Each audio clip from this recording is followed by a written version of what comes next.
Near Asia, in the warm waters of the Pacific Ocean, is a group of islands called the Philippine Islands. If you wanted to visit someone living in the Philippine Islands, you would probably go first to Manila, the biggest city in the Philippines. From Manila's harbor, you might walk along the busy streets into one of the city's modern shopping districts. Here are city people you might like to visit. Or perhaps you'd like to go outside the city of Manila, away from its big buildings and harbor and out to the peaceful farm countryside of the Philippines. Here one morning you might find farm people you'd like to visit. People like this man on the water buffalo. If we could spend a day with him, what do you suppose he'd tell us about the Philippines? Let's listen to him. We always get ready for work early, while the day is cool, in my village. My barrio, as we call it.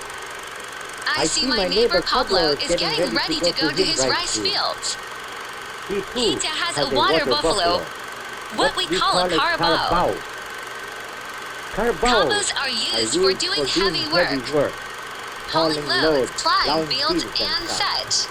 Although another of my neighbors says there has a modern tractor he uses in his large rice fields. Other neighbors of mine take the village bus to go shopping in the next barrio, or to plantations where they work. Before I go to work, I usually have breakfast at my house. I built it high above the dump ground of strong bamboo and maple leaves, which grow nearby our open kitchen. I see my wife, Dolores, is making breakfast. There is plenty of fresh fruit, papayas and mangoes from the trees around us. And we have some steaming hot rice from my rice fields. My son Raymond is still asleep inside the house, but not for long. I can hear my daughter Juanita telling Raymond to wake up. Wake up, Raymond, she says. We're having a special treat for breakfast. In honor of your birthday. Then Raymond remembers. Today he is 9 years old. There is to be a party for him this afternoon, and many present. He had better not sleep late today. So Raymond quickly rolls up his straw bed. He's pathetic, it's called, and puts it away in the corner.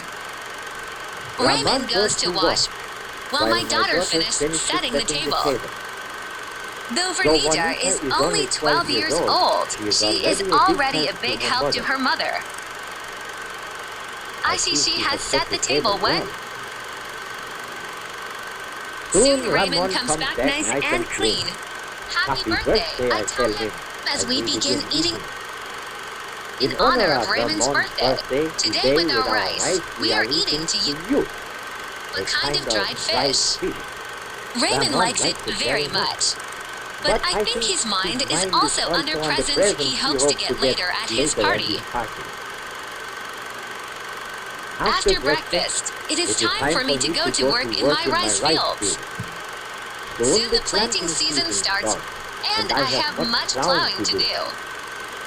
In a little while, my children leave. Raymond and Juanita must also start out early from our house, for the public schools they attend are a long way from home. On their way, they pass our village stores. The elders, we call them, a name handed down from the Spanish. Just as Raymond and Juanita's names are also Spanish. And they pass our village church. It is old, for it was built by the Spanish missionaries many years ago. At last they come to one after school, the public high school she attends with her girlfriends. Before their classes begin, they like nothing better than a game of looks on lupe. It's what you might call jump rope.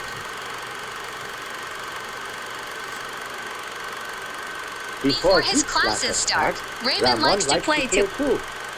At his elementary school, tug of war is a favorite game. Today, Raymond is the leader of his team. Later in class, Raymond is taught many subjects. One of his favorites is geography. In the classroom, English is spoken, and it is one of the main languages we use today. Raymond has a question about the United States. His teacher shows him the United States on the map of North America. In the meantime, in her high school, Juanita studies many subjects too. In home economics, she learns to sew, find patterns, and do fancy stitching. Embroidery like this was first taught us by the Spaniards, and today, it is an art many of our Philippine women are proud of. Meanwhile, my wife Dolores, in our barrio, at the village stores, at the NS, she can buy many of the things we do not make at home. Today she needs some seasoning to cook the food for Ramona's party. Then our shopping done, my wife comes back home to start the cooking. At 12 o'clock, my children are at school for the day. Other children will attend in the afternoon, but Raymond and Juanita now have work to do. Raymond will help me with the plowing, while Juanita comes home to help her mother. There is much to do to get ready for a party. First, we need to set the table. Later, she may take a turn at barbecuing the pig her mother has prepared. We call roast pig leche. It is a treat we can afford only on special occasions. By late afternoon, Raymond and I have finished our plowing in my rice field. It must be ready for planting when our rainy season begins. The work has been hard for both of us and for my carabao.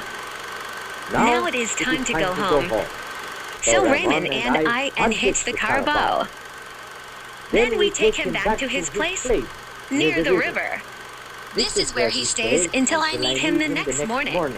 Deep in the cooler, muddy water, carabao is loved so much. Then back we go, along the road to our village, to our house. There, look around, man. What is sight? Everyone is gathered for the party.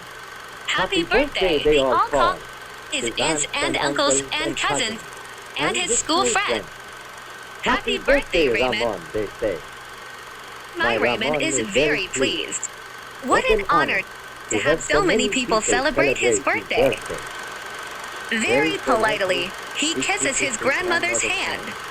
She has a present for him. A pair of long pants, she says. Raymond thanks her and greets his grandfather, too. Grandfather also has a present for him. You see,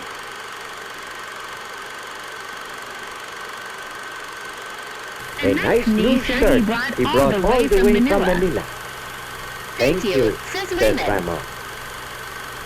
After he has cleaned up, Raymond thanks me and his mother too for the many presents and the food being served at his party.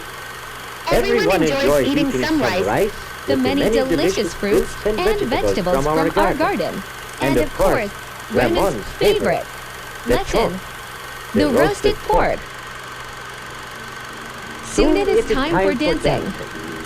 I watch with my family as my friends and neighbors enjoy themselves. We Filipinos like having a good time once in a while. For our way of life is usually pretty hard and simple.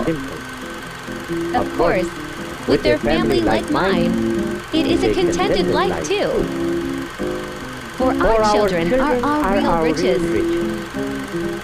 I work that tomorrow may be better for them. For my son Raymond and my daughter Juanita, so that they in turn will make a better life for themselves and for other families of the Philippines.